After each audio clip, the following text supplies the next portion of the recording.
My name is Alexandra Siegel. I work on the Office of Equality with Tony Profit, who I'm sure you are all very familiar with. So we're going to talk today about equality. And first, I'd like to just say Happy Black History Month. It's February, so we've been celebrating with our whole ohana. So we have a great video here for you. This is a seminal Civil Rights 2.0, what are you doing every single day moment. This is it. There is a lot of responsibility with that word activism, whether you have a voice or not. Either you talk about it or you be about it and you do about it. I don't care how you fight, fight until your voice is heard. You have a voice. If you did not have a voice, you wouldn't be here. When we see something that is not right, not fair, not just, we have a moral obligation to speak up and speak out and do something about it. We stand against the hatred. We stand against the violence.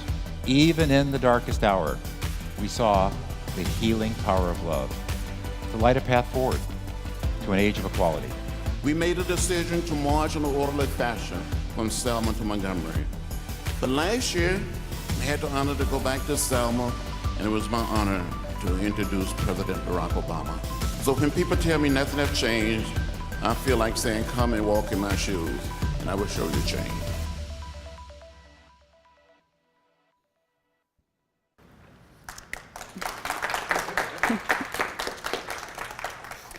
So that was a video of speakers who have come to speak at Dreamforce, at our world tours, at our different events. I know Daniel has seen some of them, and many of you have probably seen some of them as well. And we're really making an effort to elevate those voices of people who are driving equality in their community. And they don't have to be at this level. All of you can be equality champions and equality trailblazers. And we want to do more of highlighting all the great work you're doing. This is an example of a way that we stand up for equality. This is our lobby screens in our main headquarters at 50 Fremont. So during Black History Month, our employees walked in and they saw these historic figures from the civil rights movement, and it was also connected to a blog and a social campaign. So this is just one of the many ways that we advocate for equality. And so I'm sure many of you know this, but we have 4 core values at Salesforce. It's trust, growth, innovation, and equality. And so equality is at the center of everything that we do. We are focused on equality across these 4 areas, and that's public education, equal rights, equal pay, and equal opportunity. So this year we have a roadmap, and there are 3 areas on our roadmap that I'll walk you through today. And the first is creating a culture of allies. If you've heard Tony speak, he talks a lot about the importance of being an ally and about how his son taught him how to be an ally. And we know that we can't do this alone. We need the help of every single person to help us drive equality. The next is empowering our ohana groups. Those are our employee resource groups. I also happen to be the president of Bold Force, which is our Black employee resource group, but we have 10 of them across all different identities. And then also education and training, especially using Trailhead, our own platform. So how do you create a culture of allies? We've really distilled this down to 4 core pillars, and that's asking, listening, showing up, and speaking up for one another. Now, you don't have to do all of these things. Maybe you feel more comfortable just asking, you're more curious. Or maybe you are ready to do something more active, like speak up for someone in your community. But it's okay, we're all continually learning. We're all at different levels of comfort. And as long as you do one of these things, you are being an ally to a community. So here's an example of how our community showed up as allies on MLK Day. So last year we had 100 people show up for MLK Day, which we thought was awesome. But this year, by pulling together all of our allies and them showing up for us, we had over 1,100 people show up on MLK Day.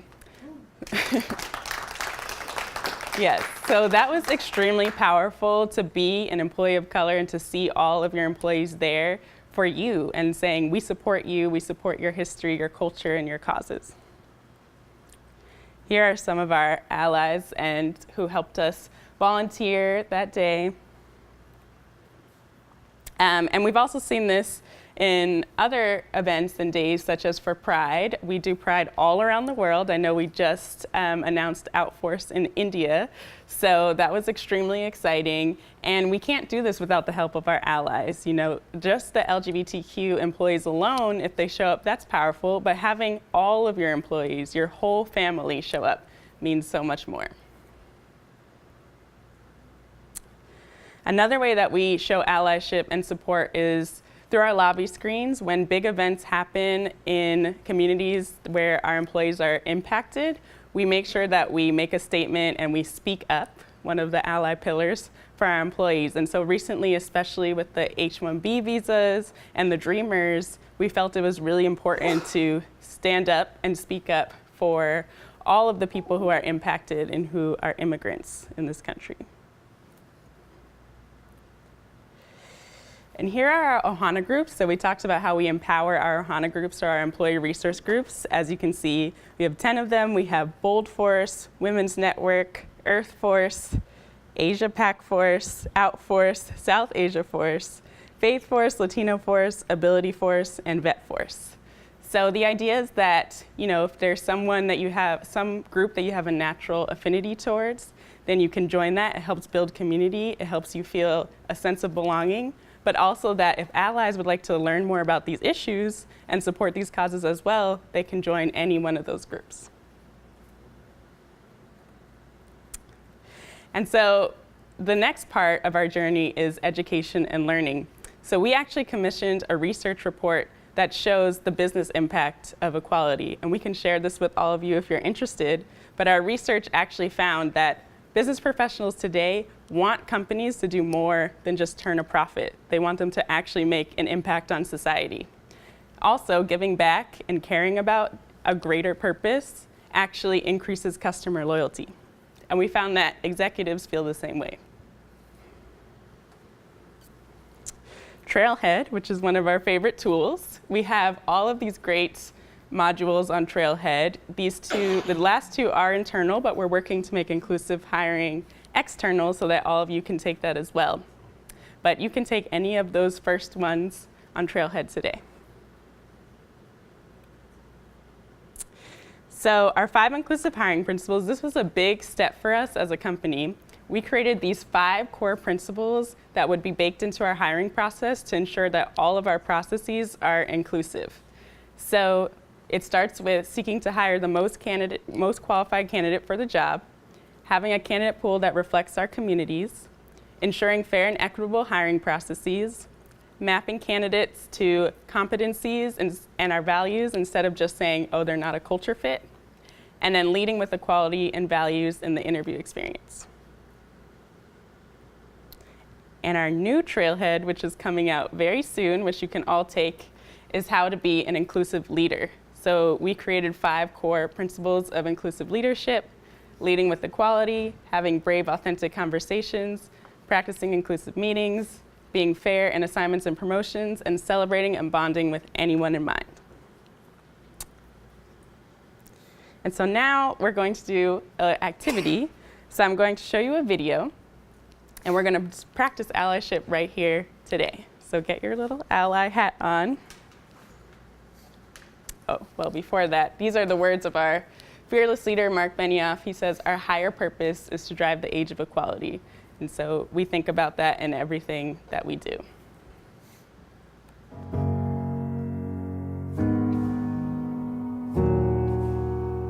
Can you tell just by looking at me?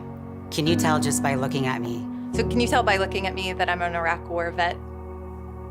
Would you guess that I am a pro bodybuilder? I'm an avid college basketball fan. I love Bruce Lee films. I am half redneck. I used to be a chubby kid. Would you have guessed that I'm a swimmer? That I'm Catholic? I did not learn how to speak English until I was in 2nd grade. Just by looking at me, you wouldn't know that I was the first in my immediate family to graduate high school.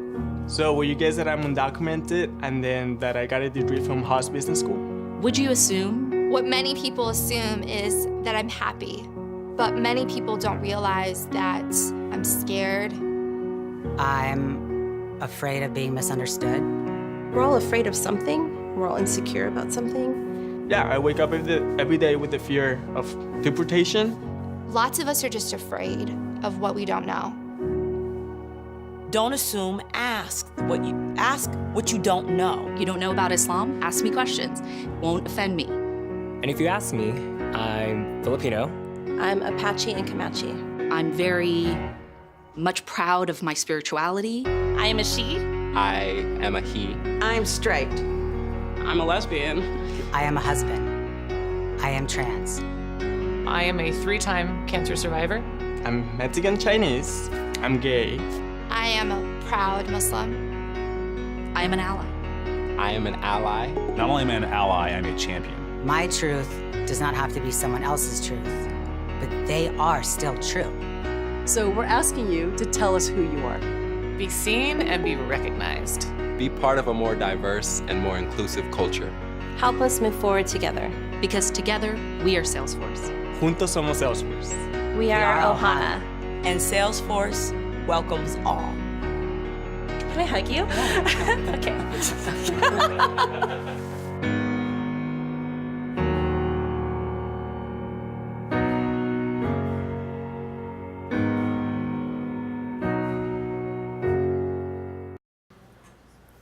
Okay, so in the interest of asking and listening and telling your story and showing up as your authentic self, I would like you to get into groups of 2 or 3, depending on who's around you, and I want you to ask the person next to you to just tell your story, tell your personal journey, and you'll each have 3 minutes to do so, and then maybe we'll come back and hear some of the best ones. Who wants to share an interesting tidbit that you learned about someone you were talking to? Don't be shy. Okay, so Pat and how do you say your name? Abud. They're both the same age, and I'll let them tell what their age is, but they're both the same age. Yeah, we're both 55 and both career changers into Salesforce. And so we have 55 too. Woo! You young guys. And not looking at all, right? And I learned that Dan and I have something in common. We both have teenagers. And Abud has kids that are a little bit old, but so anyway, I didn't know that about Dan. I thought he was happy-go-lucky. Not a care in the world. Yeah, I gotta counteract the teenager with that attitude. There you go. Who else wants to share? Someone over here. Okay, great. Well, I hope this exercise showed that we all have a lot more in common than we think. We all also have things about ourselves that are very surprising at times, and that we should always ask, listen to other people's stories, and it's just a better way to understand each other. So we really believe here that that's the first step when we talk about equality, and it's something that we can all do, is share our own stories and ask people about themselves. So that's all I have for you.